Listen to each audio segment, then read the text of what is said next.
Mira, durante años hemos sido educados en una mentira muy bien empaquetada.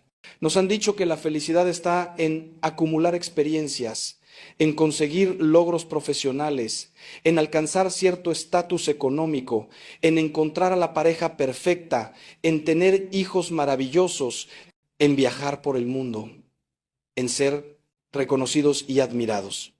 Y entonces nos lanzamos a esa carrera frenética, vivimos como hámsters en una rueda que nunca se detiene, corriendo cada vez más rápido hacia una meta que siempre se aleja un poco más. Conseguimos ese ascenso que tanto queríamos y 2 semanas después ya estamos pensando en el siguiente, compramos esa casa más grande y en 6 meses ya nos parece insuficiente. Logramos que nuestras fotografías en redes sociales reciban miles de me gusta y al día siguiente nos sentimos igual de vacíos que antes. ¿Te suena familiar esto que te estoy diciendo?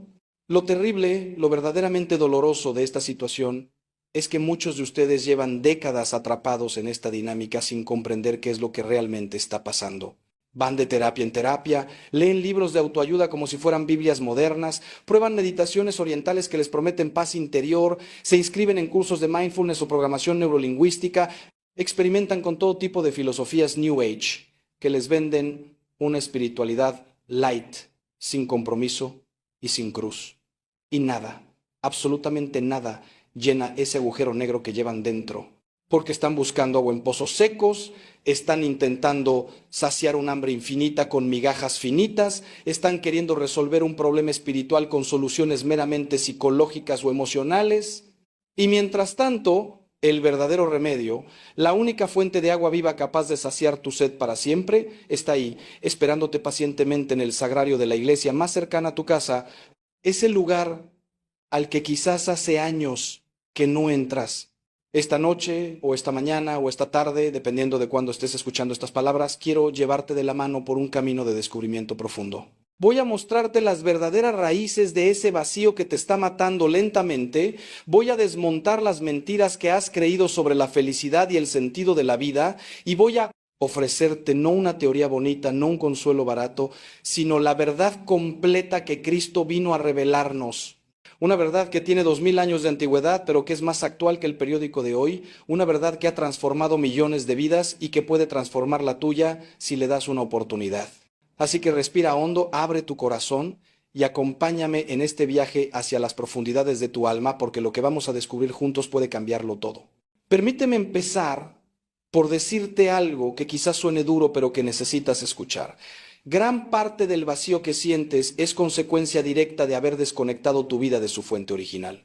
Imagina un teléfono móvil que se desenchufa de su cargador. Puede seguir funcionando durante horas, puede seguir mostrando una pantalla brillante y ejecutando aplicaciones, pero inexorablemente su batería se va agotando hasta que finalmente se apaga. Así es exactamente como funciona el alma humana cuando se desconecta de Dios. Puedes seguir adelante durante años, incluso décadas, manteniendo las apariencias, cumpliendo con tus obligaciones, sonriendo en las fotografías familiares, pero por dentro te estás quedando sin energía vital, sin sentido profundo, sin esa luz interior que solo viene de estar enchufado a la fuente correcta. La gran tragedia de nuestra época es que hemos construido toda una civilización basada en la premisa de que el ser humano puede ser autosuficiente, de que no necesitamos a Dios para nada. Nos creímos esa mentira prometeica de que podíamos robar el fuego divino y convertirnos nosotros mismos en dioses. La Ilustración nos prometió que la razón humana bastaba para resolver todos nuestros problemas. El marxismo nos dijo que la verdadera realización estaba en la revolución social y económica. El capitalismo nos sedujo con el sueño del consumo ilimitado y la acumulación de bienes materiales. El existencialismo ateo nos invitó a crear nuestro propio significado en un universo absurdo. Y ahora, en pleno siglo XXI, el relativismo posmoderno nos dice que cada quien tiene su verdad y que todo es válido siempre que no molestes a nadie. ¿Y cuál ha sido el resultado de todos estos experimentos filosóficos y sociales? Te voy a decir cuál ha sido el resultado, porque lo veo todos los días en mi ministerio sacerdotal. Nunca en la historia de la humanidad hemos tenido tantos recursos materiales, tanta tecnología, tanta comodidad, tanta libertad aparente, y al mismo tiempo nunca hemos tenido tantas personas profundamente infelices, ansiosas, deprimidas, adictas, perdidas. Las estadísticas de suicidio están en máximos históricos en muchos países desarrollados. Las consultas de psiquiatría están saturadas.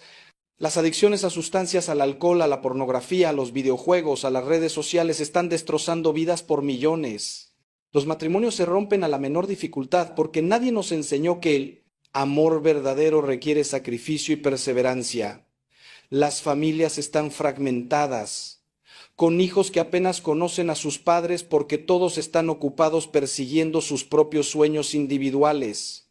Y en medio de todo este caos, tú estás ahí, sintiendo ese vacío terrible que te come por dentro y sin saber cómo llenarlo. Pero déjame decirte algo fundamental que necesitas comprender. Ese vacío no es tu enemigo, aunque ahora mismo lo sientas así. Ese vacío es, paradójicamente, uno de los regalos más grandes que Dios te ha dado, aunque esto pueda sonarte contradictorio en este momento. ¿Por qué digo esto? Porque ese vacío es la prueba irrefutable de que fuiste diseñado para algo más grande que este mundo material.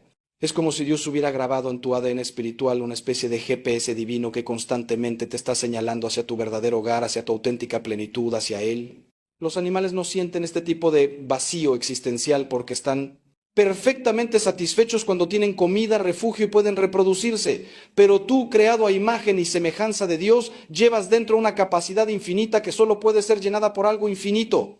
San Juan de la Cruz lo explicó maravillosamente en su poesía mística cuando hablaba de esa noche oscura del alma, ese sentimiento de ausencia y vacío, que muchas veces es precisamente el momento en que Dios está trabajando más profundamente en nosotros.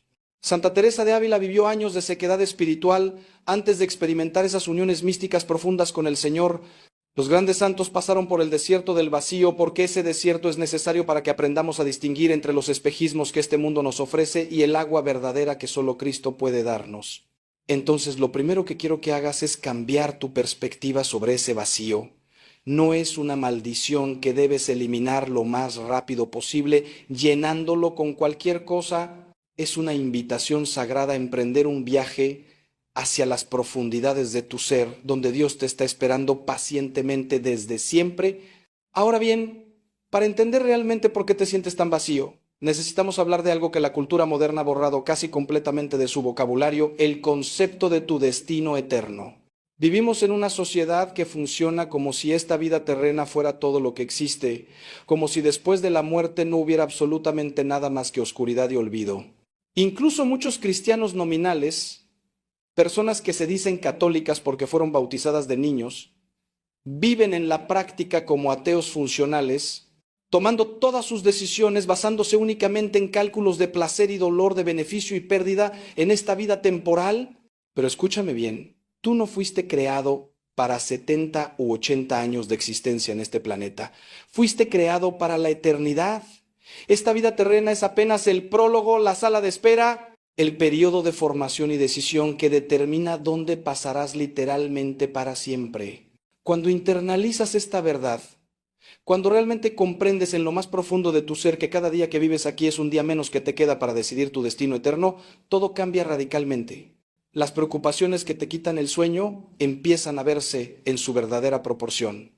Esa discusión con tu compañero de trabajo, ese comentario hiriente que recibiste en redes sociales, esa cuenta bancaria que no crece tan rápido como quisieras, esa arruga nueva que descubriste en el espejo esta mañana, todo eso que nos consume la energía emocional y mental cada día, de repente se ve insignificante cuando lo miras desde la perspectiva de la eternidad. Y al contrario, cosas que quizás has estado descuidando completamente, como el estado de tu alma, como tu relación con Dios, como tu capacidad de amar de verdad a los demás, esas cosas se vuelven prioritarias porque son las únicas que vas a llevarte contigo cuando cruces el umbral de la muerte. El problema es que nuestra sociedad ha construido todo un sistema de distracción masiva precisamente para evitar que pienses en estas realidades fundamentales. Desde que te despiertas hasta que te acuestas, tu atención es bombardeada constantemente con estímulos diseñados para mantenerte en la superficie, para que nunca te detengas a reflexionar sobre las preguntas más importantes. ¿De dónde vengo? ¿Hacia dónde voy? ¿Cuál es el propósito de mi existencia? ¿Qué le voy a decir a Dios cuando me pregunte cómo usé los talentos que me dio, el tiempo que me concedió, las oportunidades que puso en mi camino? Miras tu teléfono móvil un promedio de 150 veces al día, consumes horas de contenido vacío en redes sociales, te entretienes con series y películas que no te dejan absolutamente nada valioso, llenas cada minuto libre con ruido y actividad para no tener que enfrentarte al silencio y Justo en ese silencio, en ese espacio vacío que tanto te aterroriza, es donde Dios quiere hablarte. Dios no grita, no compite con las notificaciones de tu smartphone, no hace efectos especiales para captar tu atención. Dios habla en un susurro suave, como hizo con el profeta Elías en la cueva del monte Joreb. Elías esperaba encontrar a Dios en el viento huracanado, en el terremoto, en el fuego, pero Dios no estaba en ninguno de esos fenómenos espectaculares. Dios estaba en el susurro de una brisa suave. Y si tú nunca te detienes, si nunca apagas todo el ruido exterior e interior, si nunca te sientas en silencio ante el Santísimo Sacramento o simplemente en tu habitación con las manos abiertas y el corazón dispuesto, ¿cómo vas a escuchar lo que Dios quiere decirte? ¿Cómo vas a descubrir cuál es tu verdadera misión en esta vida? ¿Cómo vas a llenar ese vacío con lo único que realmente puede llenarlo?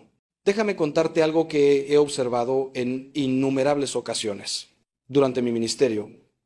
Las personas que más vacías se sienten por dentro son precisamente aquellas que tienen sus vidas más llenas por fuera. Conocí a un empresario exitoso, dueño de varias compañías, que venía a verme regularmente porque a pesar de su éxito material estaba al borde del suicidio. Me decía: padre, tengo todo lo que soñé cuando era joven, dinero, reconocimiento, una familia hermosa, propiedades en varios países, pero me despierto cada mañana con un peso en el pecho que me aplasta, sintiendo que mi vida no tiene ningún sentido real, que todo es una farsa elaborada. ¿Sabes qué había pasado con este hombre? Había dedicado 40 años a construir un imperio empresarial, pero había olvidado completamente construir su vida interior. Había alimentado su cuenta bancaria, pero había dejado morir de inanición su alma. Y ahora, a sus 60 años, se daba cuenta de que había ganado el mundo entero, pero estaba perdiendo su alma exactamente como Jesús nos advirtió en el Evangelio. Pero tengo una pregunta para ti, algo que quiero que te lleve contigo mientras seguimos avanzando en esta reflexión. ¿Qué pasaría si ese vacío que tanto te duele fuera en realidad la mejor noticia que has recibido en años? Y si te dijera que ese dolor es la señal de que todavía estás vivo espiritualmente, de que Dios no ha dejado de llamarte, de que todavía hay esperanza de una transformación radical en tu vida, quédate conmigo, porque lo que viene a continuación puede cambiar tu perspectiva para siempre. Hablemos ahora de algo que está en la raíz misma de ese vacío existencial que experimentas, la pérdida de tu identidad verdadera. En el mundo contemporáneo, tu identidad se ha reducido a una serie de etiquetas superficiales y roles sociales que desempeñas. Eres tu profesión, tu estado civil, tu nivel socioeconómico, tu ideología política, tu orientación sexual, tu nacionalidad, tus gustos y preferencias de consumo. Te defines por lo que haces, por lo que tienes, por lo que otros piensan de ti, por cómo te ves en el espejo, por cuántos seguidores tienes en Instagram. Y el problema fundamental de construir tu identidad sobre estos cimientos es que todos ellos son inestables, temporales, sujetos a cambio constante. Tu trabajo puede desaparecer mañana. Tu cuerpo envejece inexorablemente cada día. La opinión de los demás fluctúa como las olas del mar. Tus circunstancias económicas pueden cambiar drásticamente. Todo eso en lo que has basado tu sentido de quién eres es arena movediza. Pero ¿sabes cuál es tu verdadera identidad? La única que permanece estable a través de todos los cambios y circunstancias de la vida. Eres un hijo amado de Dios, creado con un propósito específico y eterno, dotado de una dignidad infinita que no depende de absolutamente nada de lo que hagas o dejes de hacer. Esta es la verdad más importante que puedes conocer sobre ti mismo. Antes de que hicieras algo bueno o malo, antes de que tuvieras cualquier logro o fracaso, antes incluso de que nacieras, Dios te amaba con un amor infinito y te deseaba en existencia, como le dijo Dios al profeta Jeremías. Antes de formarte en el vientre te conocía, antes de que salieras del seno materno te consagré. Tu existencia no es un accidente cósmico, no eres el resultado casual de procesos biológicos ciegos, eres una idea única en la mente de Dios hecha realidad, eres una palabra que Dios pronuncia en el mundo, eres irreemplazable e irrepetible en toda la eternidad. Cuando pierdes de vista esta verdad fundamental, cuando olvidas quién eres realmente en lo más profundo de tu ser, es cuando empiezas a buscar desesperadamente validación externa. Empiezas a depender de la aprobación de los demás para sentirte valioso. Necesitas constantemente que te digan que eres bueno en lo que haces, que eres atractivo, que eres inteligente, que eres exitoso.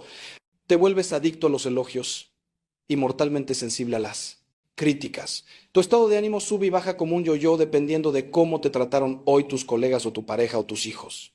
Vives en una montaña rusa emocional porque has puesto el control de tu valor propio en manos de personas que son tan frágiles e inconsistentes como tú.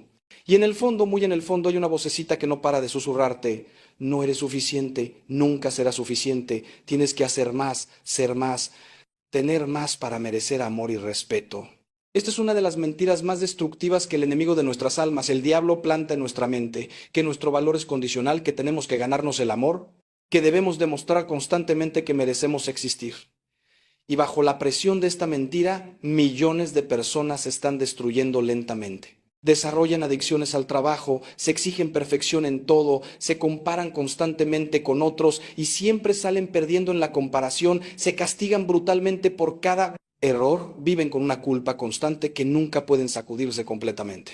He visto personas brillantes y talentosas que se sienten como fraudes, esperando que en cualquier momento alguien descubra que no son tan buenos como aparentan. He visto hombres y mujeres hermosos que se miran al espejo y solo ven defectos. He visto cristianos sinceros que no pueden creer realmente que Dios los ama porque en el fondo piensan que son demasiado malos, demasiado pecadores, demasiado rotos para merecer el amor divino. Pero escucha esta verdad que puede liberarte hoy mismo si la dejas entrar en tu corazón: el amor de Dios por ti es completamente incondicional. No hay absolutamente nada que puedas hacer para que Dios te ame más de lo que ya te ama en este preciso instante. Y también, esto es crucial entenderlo, no hay absolutamente nada que puedas hacer para que Dios te ame menos de lo que ya te ama ahora mismo. Tu valor ante los ojos de Dios no se basa en tu desempeño, no fluctúa según tus logros o fracasos, no depende de si eres mejor o peor que otros. Tu valor es absoluto e infinito simplemente porque existes, porque Él te quiso en existencia, porque eres su criatura amada. San Juan Pablo II lo dijo hermosamente: no tenemos miedo de ser santos porque Cristo tiene poder infinito. El vacío que sientes comienza a llenarse cuando redescubres esta identidad fundamental, cuando dejas de buscar tu valor en lugares equivocados y lo encuentras donde siempre estuvo, en ser hijo de Dios. Ahora necesitamos hablar de algo que probablemente no te han dicho con suficiente claridad. Una de las causas más profundas de ese vacío interior es el pecado no confesado que llevas cargando, quizás durante años o incluso décadas. Y aquí necesito ser completamente directo contigo porque tu alma está en juego. El pecado no es simplemente romper reglas arbitrarias que una institución religiosa inventó para controlarte, como nos quiere hacer creer la mentalidad secular moderna.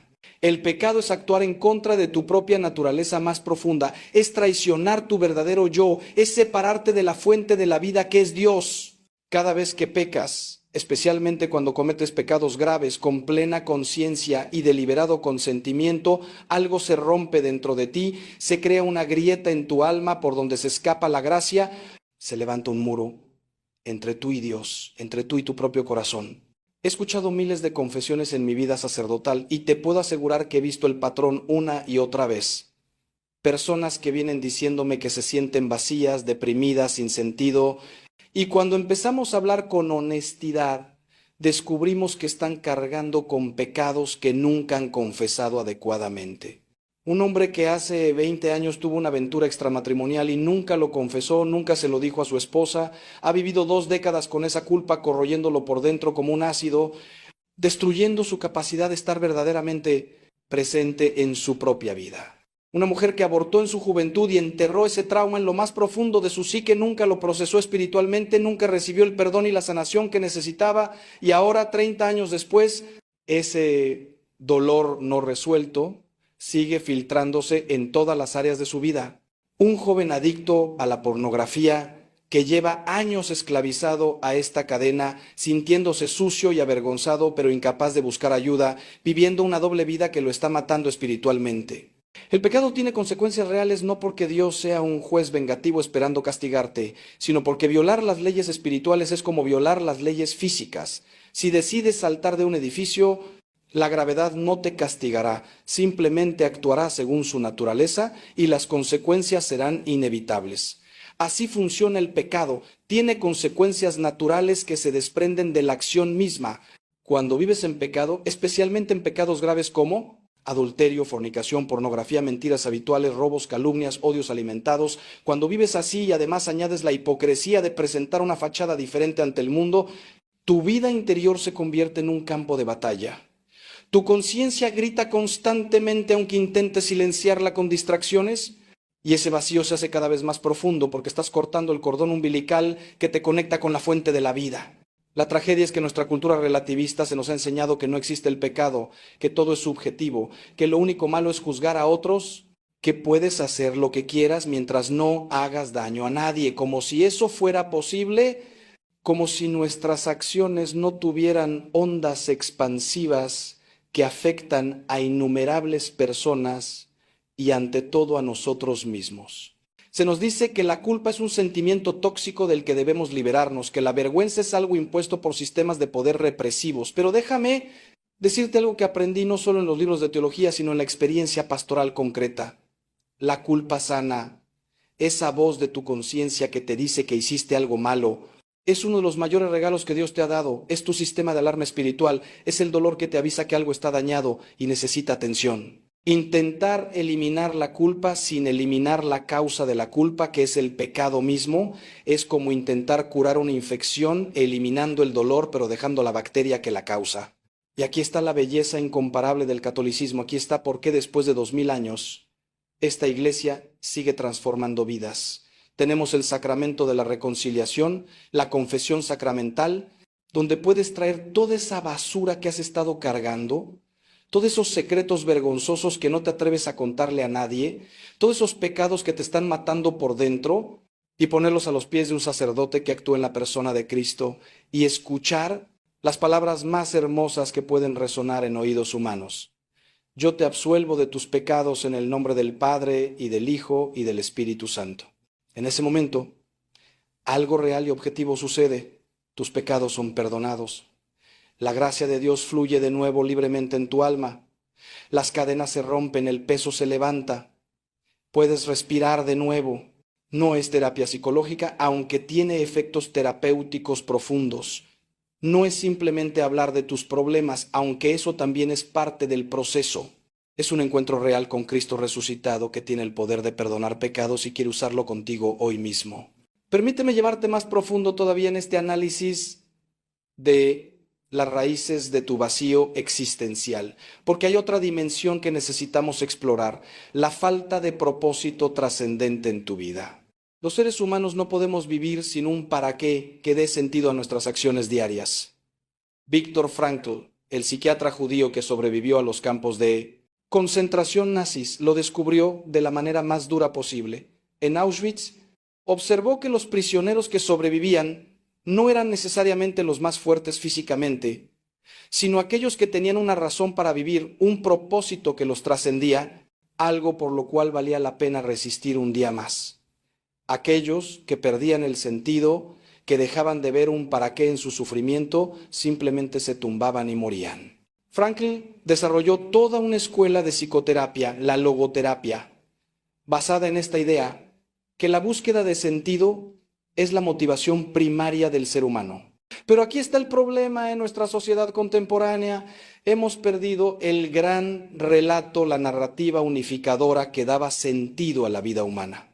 Durante siglos en la civilización cristiana occidental, ese marco de sentido estaba claro.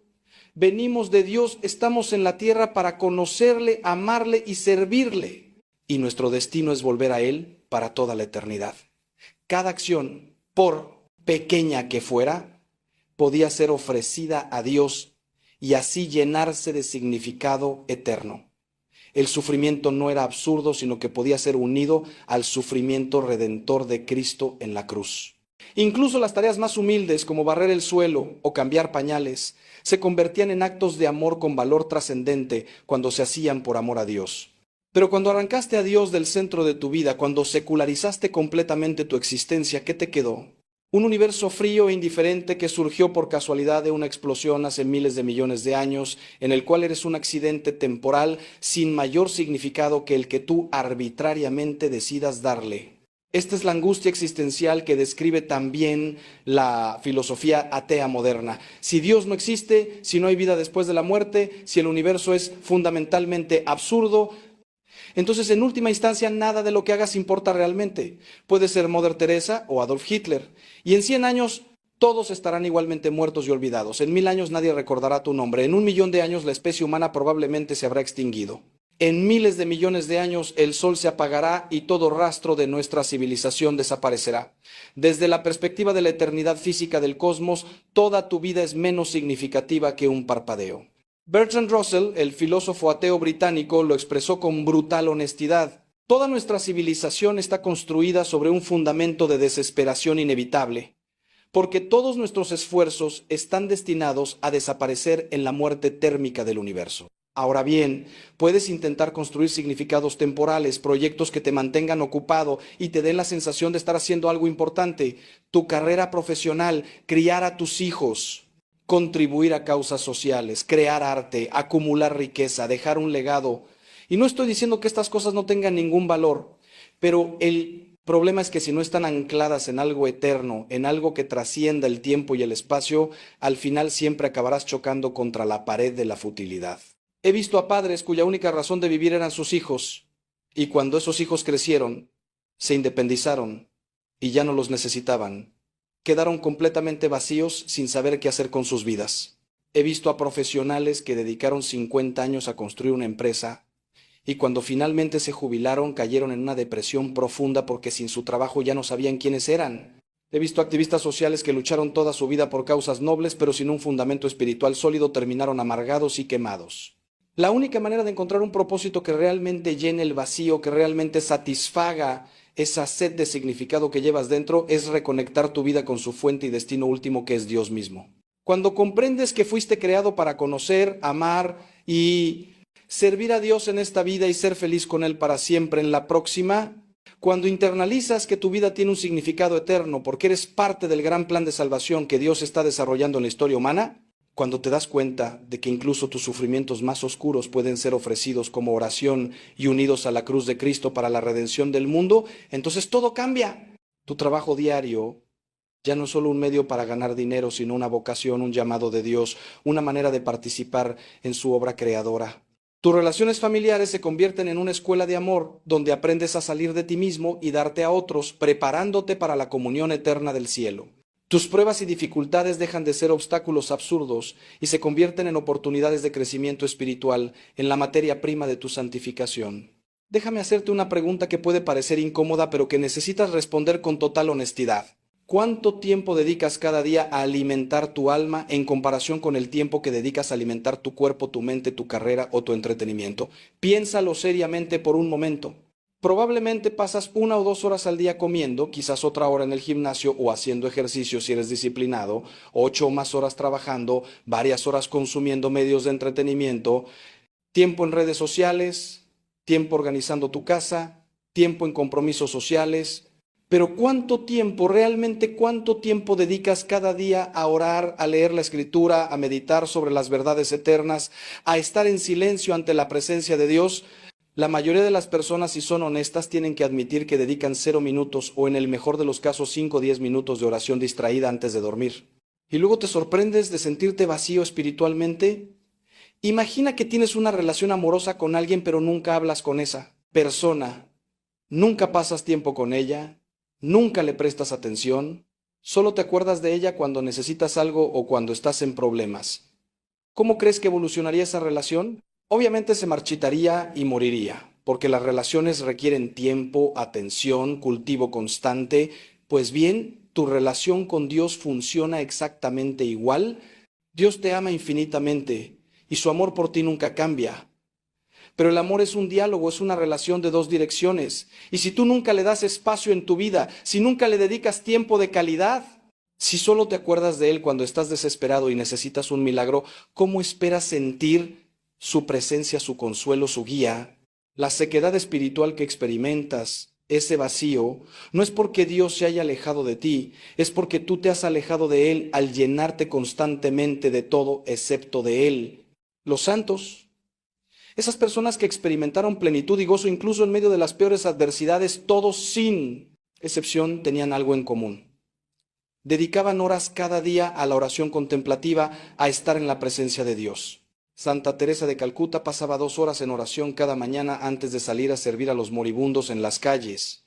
San José María Escrivá comenzaba cada día con 1 hora de oración mental San Juan María Vianney, el santo cura de Ars, pasaba hasta 16 horas al día en el confesionario y aún así encontraba tiempo para la oración personal profunda. Y no lo hacían por obligación legalista, sino porque habían descubierto el tesoro escondido en el campo, habían encontrado la perla de gran precio, habían probado y visto que el Señor es bueno. Y una vez que pruebas la auténtica intimidad con Dios, todo lo demás palidece en comparación.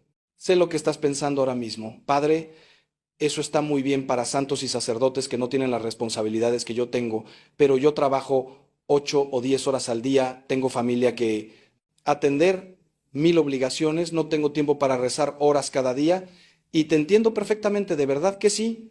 No te estoy pidiendo que te hagas monje y te vayas a un monasterio, aunque si Dios te llama a eso sería maravilloso. Lo que te estoy diciendo es que necesitas hacer de tu relación con Dios la prioridad absoluta de tu vida, no una actividad más en tu lista de tareas pendientes que haces y te sobra tiempo.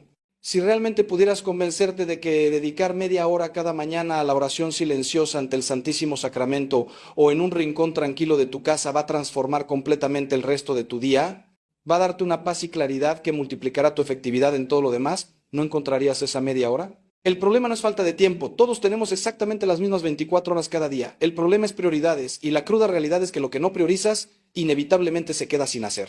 Si tu vida espiritual es lo último en tu lista de prioridades, entonces nunca habrá tiempo para ella porque siempre habrá algo más urgente, algo más visible, algo que grite más fuerte pidiendo tu atención. Pero déjame decirte algo que he comprobado miles de veces. Cuando pones a Dios primero, cuando le das el primer tiempo de tu día en lugar de las obras, cuando haces de la oración tu prioridad número 1, misteriosamente todo lo demás encaja en su lugar. De repente tienes tiempo para todo lo importante, las cosas fluyen mejor, tomas mejores decisiones, tienes más paz interior que se traduce en mayor productividad. Como dijo Jesús, busquen primero el reino de Dios y su justicia, y todas las demás cosas les serán dadas por añadidura. Y quiero revelarte algo más, algo que quizás nadie te ha explicado con suficiente claridad. Ese vacío que sientes, esa inquietud constante, esa sensación de que algo fundamental falta en tu vida, todo eso es la voz de Dios llamándote, invitándote, pidiéndote que vuelvas a casa. Dios no te creó para que vivieras lejos de Él, sufriendo innecesariamente, vagando en desiertos espirituales, buscando oasis que resultan ser espejismos. Te creó para la comunión íntima con Él, para experimentar su amor transformador, para ser llenado de su paz que sobrepasa todo entendimiento. Y todo lo que tienes que hacer para empezar ese viaje de regreso es dar un pequeño paso hacia Él, solo uno, porque Él prometió que si das un paso hacia Él, Él correrá 1000 pasos hacia ti.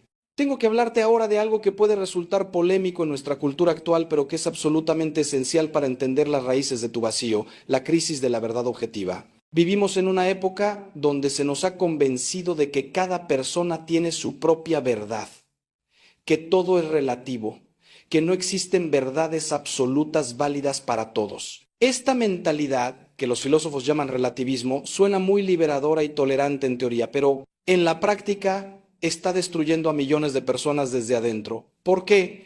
Porque el ser humano necesita verdades sólidas sobre las cuales construir su vida, necesita un fundamento firme sobre el cual pararse, necesita certezas que no cambien según la moda cultural del momento. Cuando te dicen que inventes tu propia verdad, que decidas por ti mismo qué es bueno y malo, que crees tu propio significado en un universo sin sentido inherente, lo que en realidad están haciendo es dejarte completamente a la deriva en un océano sin brújula ni estrella polar. He visto las consecuencias devastadoras de esta mentalidad en innumerables vidas. Jóvenes que no saben quiénes son porque se les ha dicho que su identidad es completamente fluida y autoconstruida, pudiendo cambiar la voluntad según cómo se sientan en un momento dado. Personas que no pueden tomar decisiones importantes porque no tienen ningún criterio objetivo para discernir entre opciones. Todo se reduce a lo que yo sienta, pero los sentimientos cambian cada día. Matrimonios que se destruyen porque cuando las cosas se ponen difíciles, ambos cónyuges deciden que su verdad es que ya no están enamorados y por tanto no tienen ninguna obligación de permanecer juntos. Padres que no saben cómo educar a sus hijos porque tienen miedo de imponerles cualquier valor o norma, no sea que violen su autonomía de crear su propio sistema moral. Es un caos absoluto disfrazado de libertad. Pero la realidad es que la verdad existe, es objetiva, es cognoscible y está accesible para ti. No tienes que inventar tu propia verdad sobre las cuestiones fundamentales de la existencia porque esa verdad ya ha sido revelada. Jesucristo mismo dijo, yo soy el camino, la verdad y la vida. No dijo, yo tengo una opinión sobre la verdad que puedes considerar si te gusta. No dijo, yo presento una verdad válida para algunos, pero no necesariamente para ti. Dijo categóricamente, yo soy la verdad. Y luego prometió, conocerán la verdad y la verdad los hará libres. No es la opinión la que libera. No son tus sentimientos subjetivos los que liberan. Es la verdad objetiva la que tiene poder liberador.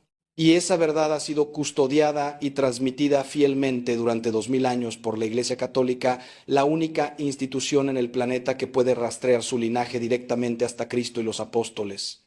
El magisterio de la Iglesia, esa enseñanza autorizada que proviene de los obispos en comunión con el Papa, sucesor de Pedro, no es un invento humano arbitrario, ni una herramienta de control como nos quieren hacer creer los detractores. Es el tesoro de la revelación divina. Es la interpretación auténtica de la palabra de Dios contenida en las Escrituras y la tradición. Es la guía segura que Dios mismo estableció para que pudiéramos navegar las complejidades de la vida humana sin perdernos. Y cuando sometes tu vida a esa enseñanza, cuando dejas de confiar únicamente en tu propio juicio limitado y falible y te apoyas en la sabiduría acumulada de 20 siglos de santidad y reflexión teológica, algo maravilloso sucede. Encuentras libertad verdadera, no la falsa libertad de poder hacer lo que quieras que inevitablemente te esclaviza a tus pasiones y caprichos, sino la libertad auténtica de poder hacer lo que debes, lo que realmente te conviene, lo que te llevará a tu plenitud. Piensa en esto, un pez es libre de salir del agua si quiere. Nadie se lo impide físicamente, pero si ejerce esa libertad, morirá asfixiado en pocos minutos. La libertad verdadera del pez está en permanecer en su elemento natural donde puede prosperar. De manera similar, tu libertad verdadera no está en poder hacer cualquier cosa que se te ocurra, sino en vivir conforme a la naturaleza para la cual fuiste diseñado, en armonía con las leyes morales que Dios inscribió en tu corazón. Los mandamientos no son restricciones arbitrarias para limitar tu diversión, son el manual de instrucciones que el Creador te dio para que tu vida funcione correctamente. Cuando vives según los mandamientos de Dios, según las enseñanzas de la Iglesia, no estás siendo menos libre, estás siendo más tú mismo, estás actuando según tu verdadera naturaleza, estás viviendo la vida para la cual fuiste creado. El vacío que sientes viene en gran parte de haber rechazado esta verdad objetiva, de haber decidido que tú sabes mejor que Dios y su Iglesia lo que te conviene, de haber elegido seguir tu propio camino en lugar del camino que conduce a la vida. Y el resultado es que estás perdido en un desierto de relativismo donde todo vale pero nada satisface, donde tienes infinitas opciones pero ninguna dirección clara, donde puedes ser quien quieras pero no sabes quién eres realmente. Vuelve a la verdad. Deja que la verdad objetiva revelada por Cristo y custodiada por su Iglesia sea la luz que ilumine tu camino. Deja de intentar reinventar la rueda y acepta con humildad que hay. Pero ese jardín necesita cuidado, necesita agua, necesita sol, necesita las manos de ambos trabajando la tierra cada día. El problema, hermanos, es que nadie nos enseñó realmente cómo amar. Nos enseñaron a enamorarnos, que es fácil, que es hermoso, que es esa chispa que enciende todo al principio. Pero nadie nos dijo que el amor verdadero, ese que sostiene un matrimonio por 50 años, ese que sobrevive a las crisis, a las enfermedades, a las traiciones del tiempo, ese amor se construye con decisiones diarias, con sacrificio, con renuncia, con perdón. Y cuando no sabemos esto, cuando creemos que el amor es solo un sentimiento, entonces al primer obstáculo nos rendimos. Decimos, ya no siento lo mismo y pensamos que eso justifica abandonar. Pero el amor verdadero, hermanos, el amor de Cristo, no es un sentimiento que va y viene con las mareas. Es una decisión firme de la voluntad. Hoy quiero compartir con ustedes 3 claves que pueden transformar su matrimonio. No son fórmulas mágicas, no son trucos psicológicos de esos que venden en los libros de autoayuda. Son verdades eternas que nacen del Evangelio, que han sostenido matrimonios santos durante siglos, que vienen de la sabiduría de la Iglesia y de la experiencia de ver cómo Dios restaura lo que parecía perdido. Les advierto desde ahora, estas claves exigen todo de ustedes. Exigen humildad, exigen valentía, exigen que mueran a su orgullo y a su comodidad. Pero les prometo, porque lo he visto con mis propios ojos, que si las aplican con sinceridad, su matrimonio no solo mejorará, sino que se transformará en lo que Dios siempre soñó que fuera. Antes de comenzar, necesito que entiendan algo fundamental. El matrimonio no es una institución humana que la Iglesia bendice. El matrimonio es un sacramento, es decir, es un signo visible de la gracia invisible de Dios. Cuando ustedes se casaron, no firmaron un contrato social, entraron en una alianza sagrada. Dios mismo se hizo presente en ese momento y los unió no solo como esposos, sino como colaboradores de su obra creadora. Por eso San Pablo dice que el matrimonio es imagen del amor entre Cristo y su iglesia. Es un amor que se entrega totalmente, que no se guarda nada, que está dispuesto a dar la vida. Y si hoy su matrimonio está en crisis, no es porque el sacramento falló, es porque nosotros, los seres humanos débiles y pecadores, hemos dejado de vivir según ese diseño divino. Pero la buena noticia, la noticia que quiero que graben en su corazón hoy es que nunca es tarde para volver a empezar. La primera clave que quiero compartirles es esta. Aprendan a comunicarse desde el corazón, no desde la herida. Hermanos, la mayoría de los problemas matrimoniales nacen de una comunicación rota. Y cuando digo rota, no me refiero a que no hablen, porque conozco matrimonios que hablan mucho, que discuten mucho, que se gritan mucho. Me refiero a que no se comunican de verdad. Hablan desde sus heridas, desde sus resentimientos acumulados, desde su necesidad de tener la razón y de demostrar que el otro está equivocado. Cada conversación se convierte en un campo minado donde cualquier palabra puede detonar una explosión. Y así, poco a poco, van construyendo muros en lugar de puentes. La verdadera comunicación, esa que sana y que une, requiere algo que nuestra cultura ha olvidado, la vulnerabilidad. Sí, hermanos, esa palabra que tanto nos asusta, especialmente a nosotros los hombres que nos criaron con la idea de que mostrar nuestros sentimientos es de débiles. Pero déjenme decirles algo, el hombre más valiente que ha pisado esta tierra, Jesucristo, lloró. Lloró por la muerte de su amigo Lázaro, lloró por Jerusalén, sudó sangre en Getsemaní por la angustia. Si Dios hecho hombre se permitió ser vulnerable, ¿quiénes somos nosotros para pretender ser más fuertes que Él? La vulnerabilidad no es debilidad, es el coraje de mostrar tu verdadero yo, con tus miedos, con tus dudas, con tus necesidades. Cuando ustedes se comunican desde el corazón, no atacan, comparten. No dicen tú siempre o tú nunca, que son las dos frases más destructivas en un matrimonio. En lugar de eso dicen yo me siento, yo necesito, yo tengo miedo de. ¿Ven la diferencia? Una forma ataca y pone al otro a la defensiva. La otra forma abre tu corazón y le da permiso al otro de acercarse a tu dolor. He visto matrimonios transformarse completamente cuando aprenden este lenguaje del corazón. Recuerdo una pareja que vino a verme al borde del divorcio. Llevaban 20 años casados y ya no se soportaban. En la primera sesión cada uno trataba de convencerme de que el otro era el culpable. Pero les pedí que hicieran algo diferente, que cada uno compartiera su dolor sin culpar al otro. El esposo, un hombre recio y orgulloso, tardó casi media hora en poder decir lo que realmente sentía. Pero cuando finalmente lo hizo, con lágrimas corriendo por su rostro, dijo, tengo miedo de que ya no me ames, tengo miedo de que te hayas quedado conmigo solo por los hijos.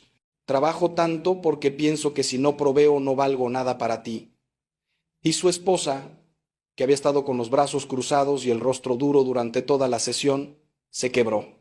Por primera vez en años, vio al hombre vulnerable detrás del esposo distante, y ella también compartió, yo me siento sola, siento que ya no soy importante para ti, que solo existo para lavar, cocinar y criar a tus hijos. Ya no me siento mujer, me siento un mueble más de la casa. Hermanos, ese día no resolvieron todos sus problemas, pero algo profundo cambió. Dejaron de ser enemigos y volvieron a ser dos personas heridas que necesitaban sanación.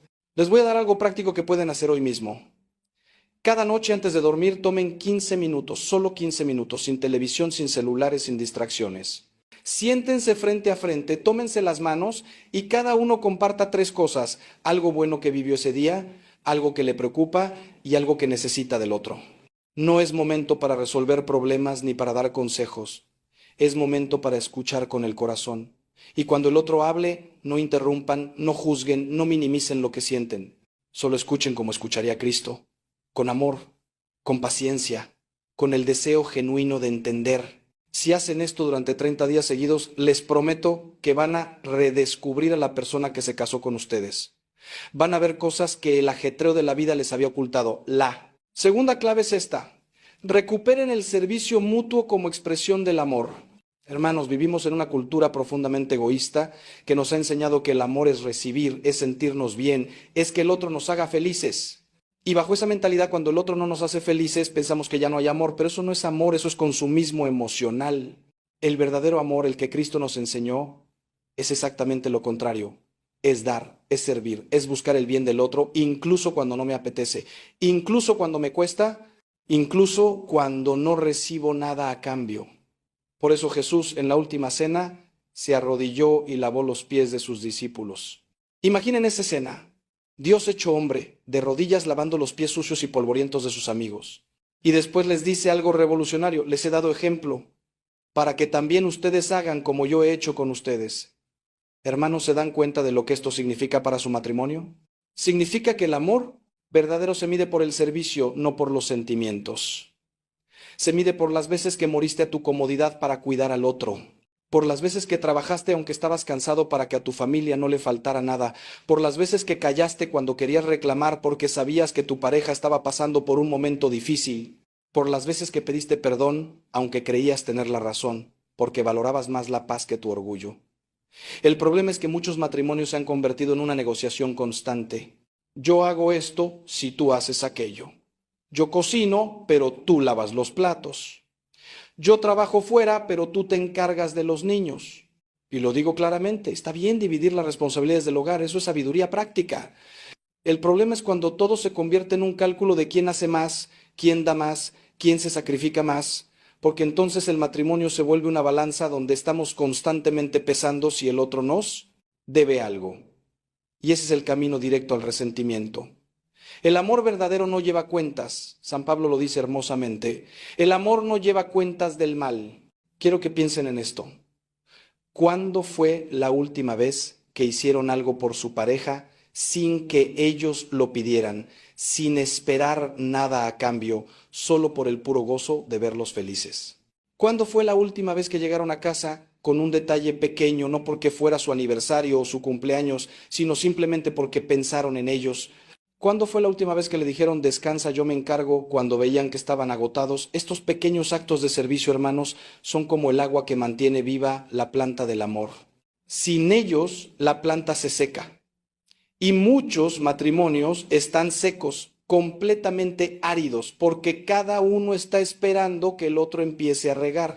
Les voy a contar algo de mi experiencia. He conocido matrimonios donde la esposa está enferma de cáncer, donde el esposo perdió su trabajo, donde tienen un hijo con discapacidad grave, donde han pasado por pérdidas terribles, y sin embargo, cuando los ves, hay algo en ellos que resplandece. No es que no sufran, no es que no tengan momentos de desesperación, pero hay una paz, hay una unidad, hay un amor que se ha hecho más fuerte en el crisol del sufrimiento. ¿Y saben qué tienen en común todos estos matrimonios? Que aprendieron a servirse mutuamente. Que cuando uno está débil, el otro carga con todo.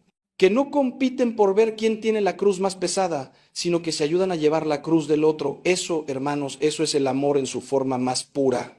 Y ahora viene algo que necesito que escuchen con mucha atención, porque aquí está el secreto que puede cambiar todo en su matrimonio. ¿Están listos para descubrir qué es lo que realmente mantiene vivo el fuego del amor después de tantos años? No se vayan, porque lo que viene a continuación puede ser exactamente lo que necesitan escuchar. La tercera clave, y quizás la más importante, es esta: coloquen a Cristo en el centro de su matrimonio. Hermanos, pueden aplicar todas las técnicas de comunicación del mundo, pueden servirse mutuamente con dedicación admirable, pero si Cristo no es el centro de su hogar, están construyendo sobre arena. Y cuando vengan las tormentas, y créanme que vendrán, toda esa estructura se derrumbará. Porque un matrimonio sin Dios es como un árbol sin raíces. Puede verse frondoso por un tiempo, pero al primer viento fuerte cae. ¿Qué significa poner a Cristo en el centro? No significa solamente ir a misa los domingos, aunque eso es importante. No significa solamente rezar un Padre Nuestro antes de dormir, aunque eso también es bueno. Significa algo mucho más profundo y radical. Significa reconocer que su matrimonio no les pertenece, que es de Dios. Significa entender que ustedes dos no son solo esposos, son una trinidad terrena donde Cristo es el tercero que los une. Santa Teresita de Lisieux decía algo bellísimo: no son dos que se miran cara a cara, sino dos que miran juntos en la misma dirección, hacia Cristo. Cuando ambos están mirando a Cristo, Cuando ambos están tratando de ser más como Él, entonces inevitablemente se acercan el uno al otro. He visto matrimonios que llevaban años en terapia, que habían probado todo, que estaban listos para separarse, y cuando finalmente se rindieron y le entregaron su matrimonio a Dios, cuando empezaron a orar juntos, cuando empezaron a llevar sus heridas a los pies de la cruz, todo cambió. No fue un milagro instantáneo donde de repente todo se arregló. Pero empezó a haber sanación, empezó a haber perdón, empezó a haber una fuerza que no venía de ellos mismos. Porque, hermanos, el matrimonio cristiano no es algo que podamos sostener con nuestras propias fuerzas, es un sacramento, y eso significa que Dios derrama gracias especiales sobre ese vínculo.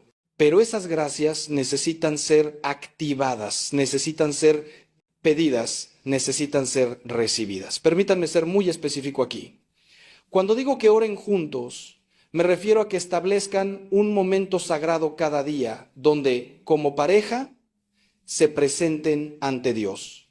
Puede ser en la mañana antes de que los niños se despierten, puede ser en la noche cuando todo esté en silencio, pero que sea un momento donde juntos, tomados de la mano, le presenten a Dios sus alegrías, sus preocupaciones, sus miedos, sus sueños, donde le pidan por sus hijos, donde le agradezcan por las bendiciones, donde le supliquen ayuda en las dificultades. Y créanme, hermanos, cuando dos esposos oran juntos, están haciendo algo tan poderoso que el mismo demonio tiembla, porque el enemigo sabe que un matrimonio que ora junto es un matrimonio que él no puede destruir. Por eso pondrá 1000 obstáculos: el cansancio, las distracciones, las peleas justo antes de la hora de oración, la sequedad espiritual, donde parece que Dios no escucha, pero no se rindan, perseveren. Yo he visto demasiados testimonios de parejas que me dicen: Padre, desde que empezamos a orar juntos, algo cambió en nosotros. Nos peleamos menos, nos entendemos mejor, hay más paciencia, más ternura. Y no es magia, hermanos, es gracia. Es el Espíritu Santo obrando en ese vínculo matrimonial que Él mismo consagró. Y hay otra dimensión de poner a Cristo en el centro que necesito mencionar: la Eucaristía. Hermanos, la Eucaristía no es un ritual bonito o una costumbre de los domingos, es el cuerpo y la sangre de Cristo. Es Dios mismo entregándose a nosotros como alimento. Y cuando ambos esposos comulgan, cuando ambos reciben a Cristo en su interior, algo misterioso pero real sucede. Cristo está en ambos, uniéndolos de una manera que trasciende lo físico o lo emocional. Por eso los matrimonios que van juntos a misa, que comulgan juntos, que participan activamente en la vida sacramental de la iglesia, tienen una fortaleza especial. No digo que no tengan problemas, todos los matrimonios tienen problemas, pero tienen un ancla, tienen un fundamento que no se mueve cuando todo lo demás tiembla. Recuerdo a una pareja mayor que conocí hace años. Llevaban más de 50 años casados y todavía se miraban con esa ternura que hace sonreír a cualquiera. Les pregunté cuál era su secreto, esperando escuchar alguna anécdota romántica o algún consejo práctico.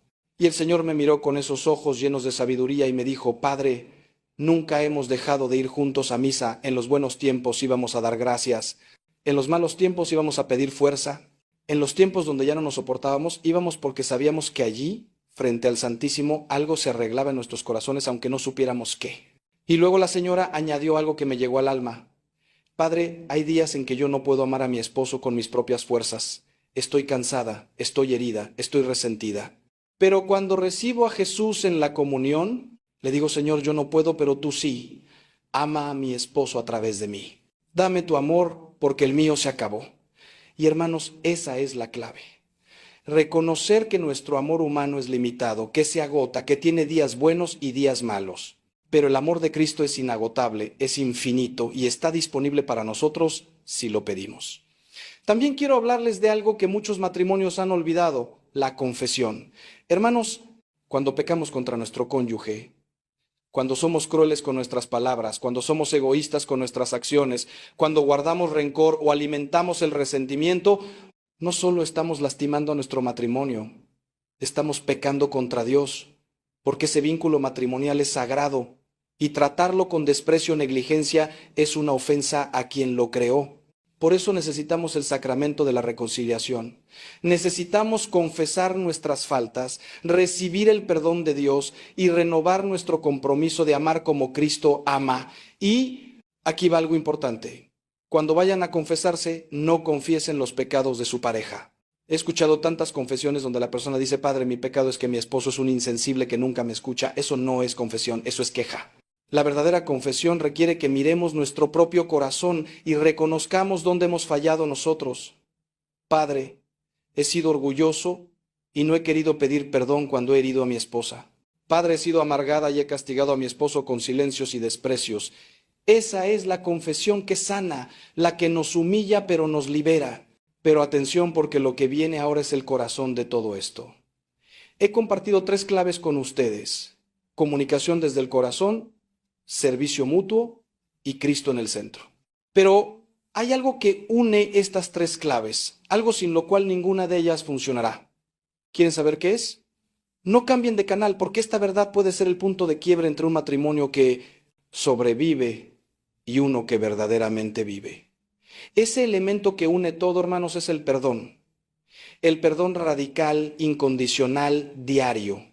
Sin perdón no hay comunicación posible, porque las heridas del pasado contaminan cada conversación. Sin perdón no hay servicio verdadero, porque detrás de cada acto habrá un yo hago esto, pero tú me hiciste aquello.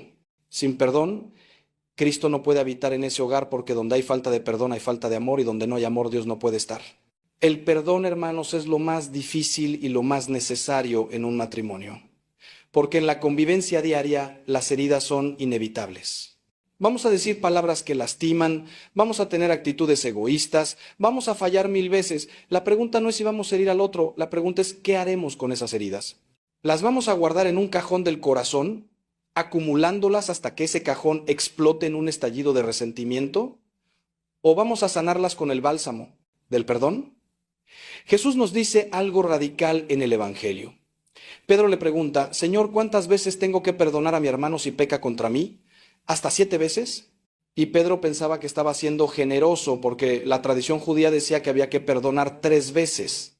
Pero Jesús le responde: no te digo hasta 7 veces, sino hasta 70 veces 7. ¿Y saben qué significa eso? No es una operación matemática para calcular 490 veces, significa siempre. Significa que no hay límite para el perdón. Y si esto es verdad para cualquier hermano, ¿cuánto más para tu esposo, para tu esposa, para esa persona con quien prometiste estar en las buenas y en las malas? Ahora, necesito aclarar algo, porque aquí hay confusiones. Perdonar no significa tolerar el abuso. Si hay violencia física, si hay infidelidad recurrente, si hay adicciones que destruyen a la familia. Perdonar no significa que te quedes en una situación que te está destruyendo a ti y a tus hijos. El perdón es para liberar tu corazón del veneno del odio, pero la prudencia cristiana también exige que te protejas.